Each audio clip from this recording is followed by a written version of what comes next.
एक बार की बात है।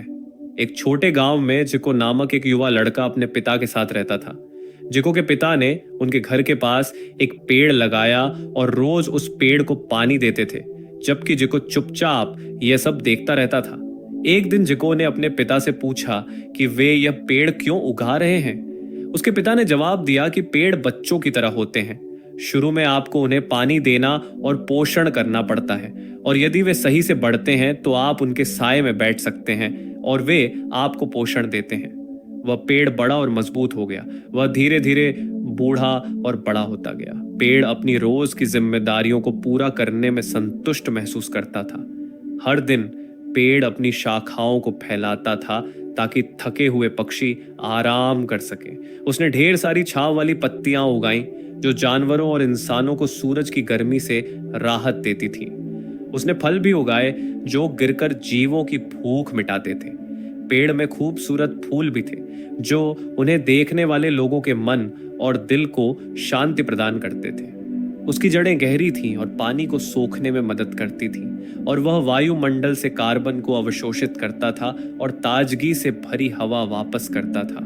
वह पेड़ बहुत खुश और संतुष्ट जीवन जी रहा था। साल बीतते गए और पेड़ ने अपने अस्तित्व की जिम्मेदारियों को पूरा करने में कोई दिन नहीं गंवाया। वह अपने अस्तित्व की सेवा में खो गया था। उसने दिया और दिया, मदद की और मदद की, और खड़ा रहा चुपचाप, दुनिया से कुछ भी वापस नहीं मांगते हुए। पेड़ ने अपने द्वारा की गई सेवा को याद नहीं किया और न ही कभी सोचा कि दुनिया उससे कुछ चाहती है। पेड़ को अपने द्वारा की गई सेवा से कोई अहंकार नहीं था। इसी स्वभाव के साथ पेड़ उम्र दर उम्र बढ़ता गया और गिविंग ट्री के नाम से जाना जाने लगा। इसी बीच जिको ने एक अलग सोच विकसित की।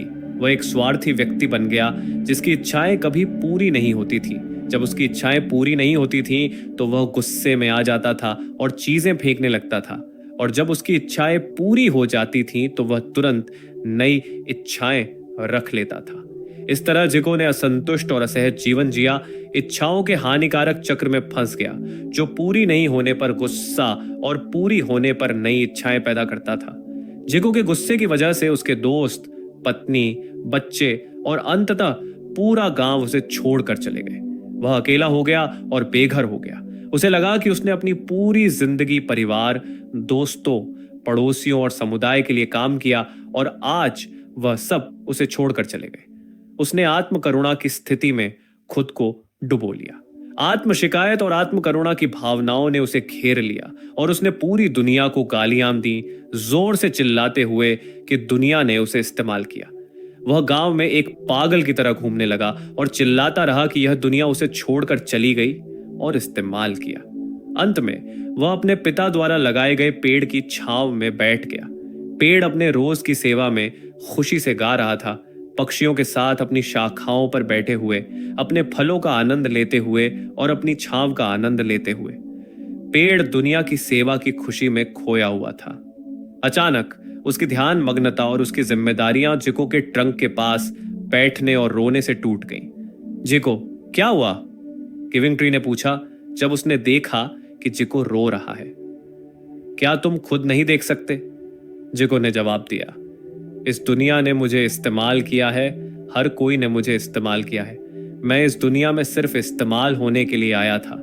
जैन मास्टर निशित्सु ने दूर से इस पूरे दृश्य को देखा और जोर से हंसने लगा। उसने चिंतित खरगोश रिको को पेड़ और झिको की ओर इशारा करते हुए कहा, देखो रिको, यही जीवन का विडंबना है। एक आदमी अपने अस्तित्व के दुख में खो गया है क्योंकि वह केवल चाहता है और चाहता है। वह आदमी भारी महसूस करता है, इसलिए वह दुखी होगा और दुखी रहेगा और हमेशा चाहत में रहेगा। दूसरी ओर पेड़ देने की खुशी और आनंद में खोया हुआ है। वह पेड़ और भी खिल उठेगा। वह हल्का महसूस करता है और सबसे ऊंचाई तक उठेगा। दोनों को एक ही व्यक्ति ने उगाया, लेकिन दोनों ने अलग अलग रास्ते अपनाए। दोनों को दुनिया द्वारा इस्तेमाल किया गया, और यह एक अद्भुत बात है कि अस्तित्व द्वारा इस्तेमाल किया जाए। कहते हुए निशित्सु ने अपने झोपड़ी में जाकर चाय बनाने की तैयारी की। धन्यवाद देखने के लिए और आशीर्वादित रहे। और इसी तरह की कहानी और मोटिवेशनल स्टोरीज के लिए हमारे चैनल को सब्सक्राइब करिए। धन्यवाद।